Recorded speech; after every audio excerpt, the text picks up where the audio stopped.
اعوذ باللہ السمیع العلیم من الشیطان الرجیم بسم اللہ الرحمن الرحیم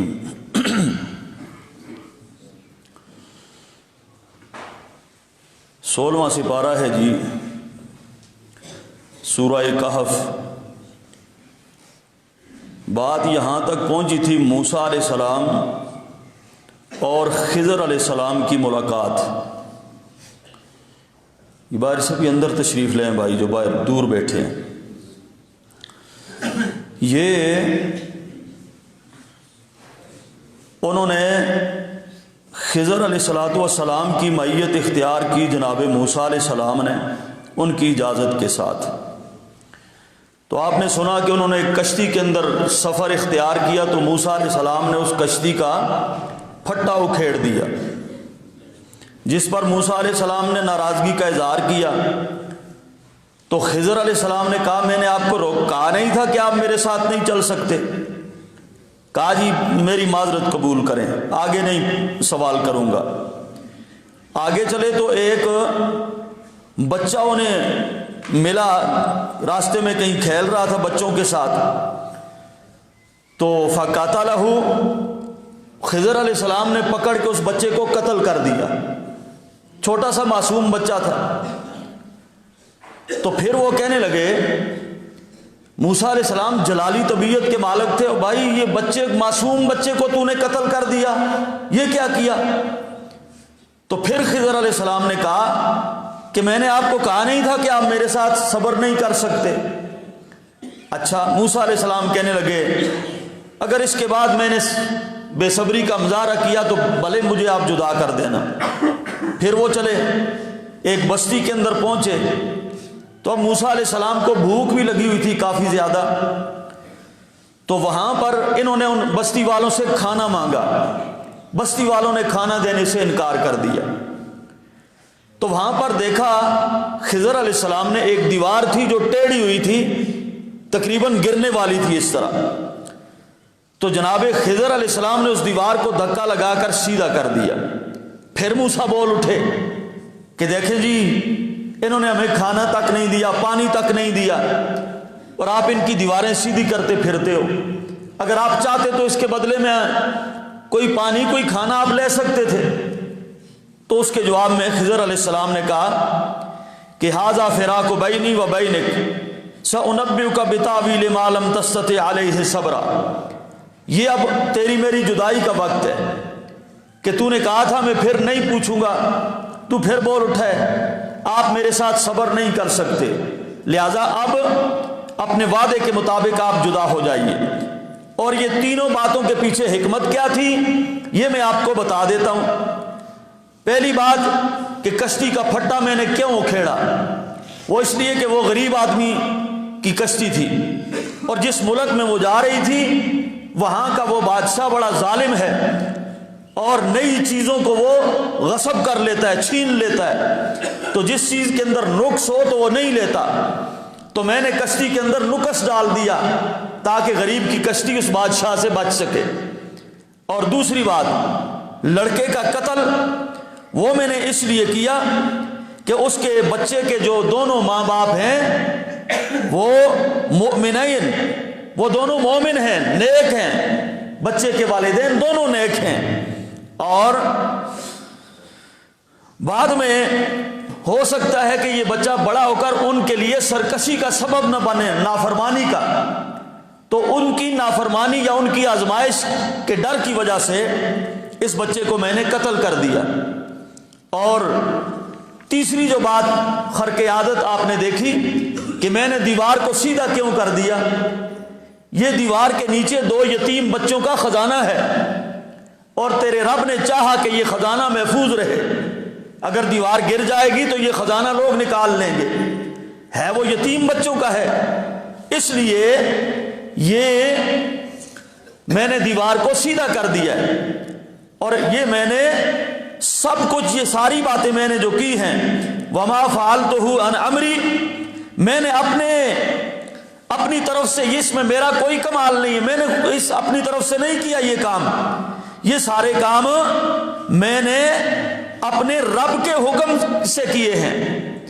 یہ اسی طرح میرے رب کی منشا تھی، مشیت ایزدی یہی تھی، اللہ کا حکم یہی تھا، میں نے اپنی طرف سے یہ کام نہیں کیے۔ تو یہ ان کی مختصر ملاقات کا تذکرہ تھا موسیٰ علیہ السلام اور خضر علیہ السلام کا۔ تو اب خضر علیہ السلام، بعض لوگ کہتے ہیں جی آج بھی زندہ ہے، قیامت تک زندہ رہیں گے، ایسی کوئی بات نہیں ہے بھائیو۔ خضر علیہ السلام، ان کی زندگی کا کوئی بھی کسی بھی حدیث سے یا قرآن کی آیت سے ثبوت نہیں ملتا، اور اگر وہ زندہ ہوتے اپنے اس عہد کے مطابق حضور نبی کریم صلی اللہ علیہ وسلم کے پاس حاضر ہو کر ان کی زندگی میں ضرور ایمان بھی لاتے اور ان کی مدد بھی کرتے۔ تو خضر علیہ السلام کی زندگی کا کوئی بھی کہیں پر کسی طرح کا بھی کوئی ثبوت نہیں ہے۔ اور اس کے بعد آگے چلیے جی، آیت نمبر 87 سے لے کر 97 تک سورہ کہف کی، یہاں ذوالقرنین کا ذکر ہے جی۔ ذوالقرنین کون ہے؟ ذوالقرنین کا مطلب ہے دو سینگوں والا۔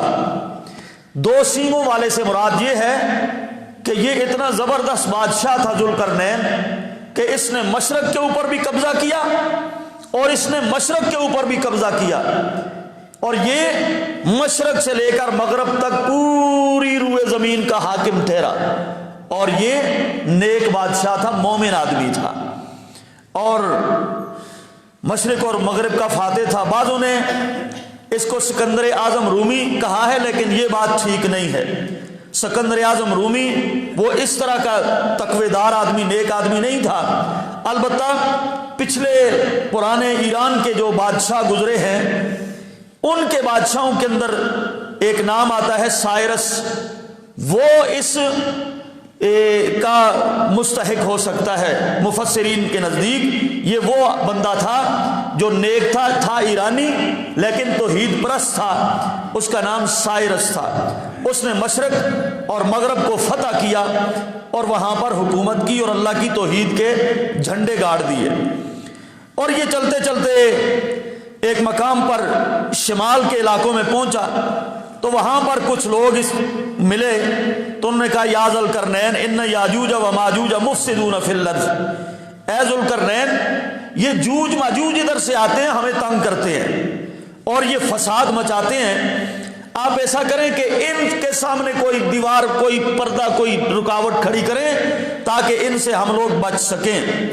یاجوج ماجوج یہ بھی حضرت نوح علیہ السلام کے تیسرے بیٹے کی اولاد ہے، یہ ہم انسانوں میں سے ہی ہیں، اور ایک بیٹا حام ہے، ایک بیٹا سام ہے، ایک بیٹا یافس ہے۔ حام اور سام ان دونوں سے عرب اور عجم بنے، اور یافس جو ہے تیسرا بیٹا، اس سے یاجوج ماجوج بنے ہیں۔ اور ان کا جو ایریا ہے یہ کوہ کاف، ماسکو روس کے پرلے ٹھنڈے جو علاقے ہیں اور داغستان کے ان علاقوں کے اندر کہیں پر وہ دیوار آج بھی موجود ہے بعض مفسرین کرام کے نزدیک۔ بعض نے تو لکھا ہے شاید دیوار چین ہو، لیکن یہ بات ٹھیک نہیں ہے۔ اور اس دیوار کے بارے میں آتا ہے جو انہوں نے بنائی، 50 میل اس کی لمبائی ہے، 290 فٹ اس کی ہائٹ ہے، اور 10 فٹ وہ چوڑی ہے۔ بہت بڑی دیوار ہے جو لوہے کی انہوں نے وہاں پر تعمیر کی۔ تعمیر کرنے کے بعد پھر انہوں نے یہ بات، جو ذوالقرنین تھے، انہوں نے یہ نہیں کہا کہ یہ دیوار دیکھو، میرا کارنامہ دیکھو ہیں۔ آج تو لوگ نالی بنا کر گلی میں تو کہتے ہیں نا کہ یہ پھٹی لگا دیتے ہیں، یہ فلاں پی اے صاحب نے بنائی ہے، یہ نالی بنائی ہے، یا کوئی چھوٹی سی گلی کے اندر مسالہ ڈال دیتے ہیں، وہاں پر بھی اپنی پھٹی لگا دیتے ہیں، یہ فلاں صاحب نے بنائی ہے جی۔